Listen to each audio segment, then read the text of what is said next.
નમસ્કાર દર્શક મિત્રો, વૈભવ દ્રષ્ટિ સમાચારમાં આપનું હાર્દિક સ્વાગત છે। વડોદરા દિવાળીપુરા કોર્ટમાં બન્યો બનાવ, ગોરવા પીઆઈએ વકીલને ઝીક્યો લાફો।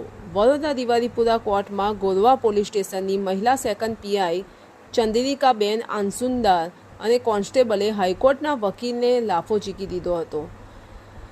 હાઈકોર્ટના વકીલ આદિલ શેખને લાફો ઝીકતા ત્યાં વકીલોએ તેનો વિરોધ કર્યો હતો અને આ ઘટના પર કાયદેસરની કાર્યવાહી કરવાની માંગ પણ ઉઠાવી હતી। ઘટનાને પગલે વકીલોએ તાત્કાલિક વિરોધ કર્યો, જેને કારણે એસીપી અને એડિશનલ કમિશનર પણ આ ઘટનામાં જોડાયા અને તેમને તપાસ હાથ ધરી છે। ધન્યવાદ। સરેન્ડર કરવા આયા છીએ અમે અને પૂરો સાથ સહકાર આપીએ છીએ। ભાઈ આ સાહેબે મને પુકારો તમે એવું કહો છો ભાઈ મને બોલ્યો પેલા બેન તમે પુકારો નો આપો છે કે ગાળ આપો એ ડાયરેક્ટ મને આઈને લાફો દીધી એ ભાઈ દાદાગીરી મારવાની ભાઈ શું કર્યું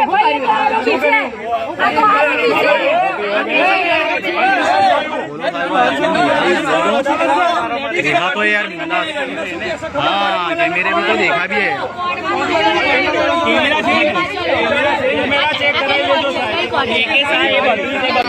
एक मिनट शांति है, थोड़ा घबराएला है साहेब हूँ मारू नाम मोहम्मद आदिल दिन मोहम्मद नीचे करो ला। हूँ गुजरात हाईकोर्ट में प्रेक्टिस करूँ छूँ। आज आरोपी ने सरेंडर करवा माटे हूँ आज बरोड़ा कोर्ट में एकेसिया साहेबनी कोर्ट में आयो तो एमा सरेंडर करवा माटे मारो मुख्य हेतु ए हतो के पीआई आसुंदरा साहेब अने एमना पोलीस स्टाफना माणसो आरोपीने सदंतरे धाक धमकीओ अने पैसानी मांगणीओ करता था। एना थकी मैं ए आरोपी जे डरी अने कोर्टमां सरेंडर करवा माटे आया था। कोर्टमां सरेंडर करी अने बधा बार जता था। त्या बार निकळ्या तो आसुंदरा साहेबे डायरेक्ट एक वकील तरीके डायरेक्ट एम तुकारो आपीने एम कीधुं चाले तू अहींयाथी निकળી જા, તારું અહીંયા કામ પૂરું થઈ ગયું, અમે સુપ્રીમ કોર્ટ છીએ એમ કરી મેં કીધું કે બેન તમે કાયદાની મર્યાદામાં તમે વાત કરો। એટલામાં તો એમના એ અને એમની જોડે જે એમના આસિસ્ટન્ટ હતા એમણે મને ધક્કો મારીને 2 લાફા માર્યા છે।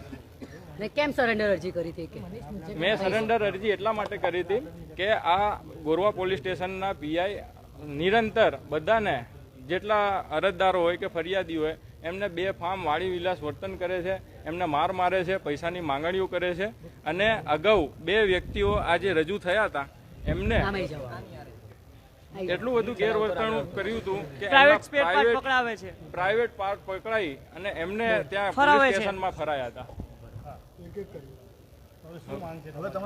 મારી એટલી જ માંગ છે કે હાઈકોર્ટ આ ગેરવર્તણૂકની નોંધ લે અને કાયદેસરની કાર્યવાહી કરી એમને ડિસમિસ કરવામાં આવે અને કાયદાકીય પગલાં ભરવામાં આવે। કારણ મારું નામ શેખ મોહમ્મદ આદિલ છે।